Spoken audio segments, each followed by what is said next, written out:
Economists will tell you that they have their own indices, the barometer by which they gauge the economy, the performance of the economy. The common man on the street have their own indices. And I'm going to use those indices. First, you look at the exchange rate 6 years ago. I recall it was 150, 148, between 148 and 159 to a dollar. Today is over 218 or 220. Some will say, oh, that was as a result of the fall in crude oil. Crude oil prices crashed just about 7 months ago. We've had crude oil prices stable at over $100 per barrel for upward of 5 years. Can you say that the prices of food have become cheaper than they were 6 years ago? Or can you say that you now drive on good roads? Can you say that your brother, your cousin, your sisters who left school now, they can find job faster than they were able to find job 6 years ago? Are you aware how many people are unemployed?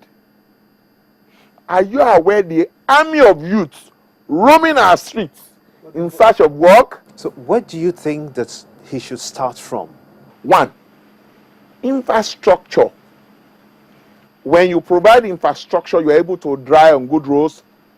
You're not likely to change your tires in the next 4 years if the roads are good. You're not likely to change your tie rod, your shock absorbers, if the roads are good. Majority of these components that we are talking about, talk about tires, talk about tie rod, your car tie rod, your car shock absorber. We don't produce them here. The amount of foreign exchange that is expended in bringing those ones in, you save that. Then you move to agriculture.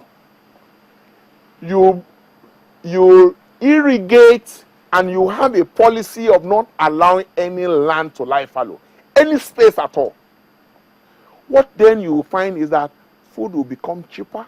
Then you ban importation of rice. Are you aware that it's a criminal offense for you to import rice in Japan? As in, minimum sentence that you have, 25 years jail term. That is a government that is serious about feeding its population. That is a government that is serious about saving foreign exchange. When you bring all those components in, you then will, again, you address the issue of fuel importation. The refineries must work. You must privatize those refineries. There is no other way to it. You must privatize those refineries. The steel industry, the Ajakuta steel industry, that's been lying fallow forever. You must give it to a consortium of Nigerian company to run. Every area where you expend foreign exchange, you must find an alternative, local alternative. But if you don't do that, the spiral effect, the multiplier effect that you are going to have, you may not be able to handle it.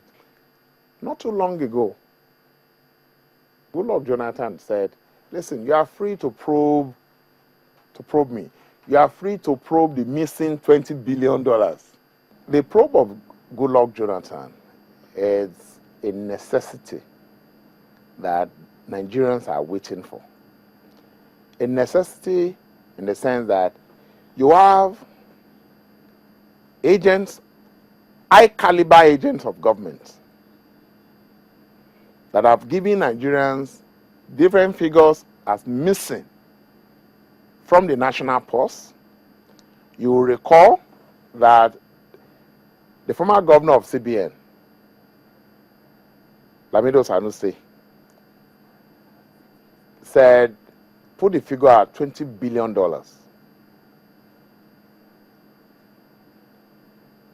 Price Waterhouse was made to commission an inquiry, they came up with a figure, and smartly they said a minimum of over $1 billion should be refunded. A minimum. I was glad when President Goodluck Jonathan, before now, considered and volunteered that his administration be probed. Because I remember he said he welcomed the probe, that he had nothing to hide. There's a Yoruba adage that says that when log of wood fall on top of each other, you start by removing the topmost. You start by the immediate, you start the probe with your immediate past administration. I mean, that is commonsensical. You don't start digging and going on a voyage on an expedition that has no end. And I think Nigerians are awaiting the probe. We know, everybody knows that the common purse has been plundered. The person who first blew the first whistle wasn't an ordinary Nigerian. The governor of Central Bank. No, there's more to it. And I think we are all awaiting that probe. The people concerned knows. You know, over the years, even in some advanced country, you have what is called Corrupt Enrichment Act. If you're unable to account for the source of your wealth, there's a presumption that it is proceeds of an illegal act. So if you must have those change, even the lawyers have to change. In the face of settled principles of law, you have found some of our senior lawyers still bring application before the court. And the judge goes right lengthy argument, lengthy ruling, judgment on issues that are already solved, already settled principles of law, not to recondite issue. So if you are talking about change, it's not just for government. We are part of the government. We are government. You watch in other part of the world, you find one natural disaster or the other. We are the disaster to ourselves. We are disaster to ourselves. So you need a government that will change or address, reorientate the psyche in such a way and manner that we begin to look inward with a view to bringing out the best in terms of the way we perceive issues, perception first before the action. In terms of the way we do it, we do things, and so on and so forth.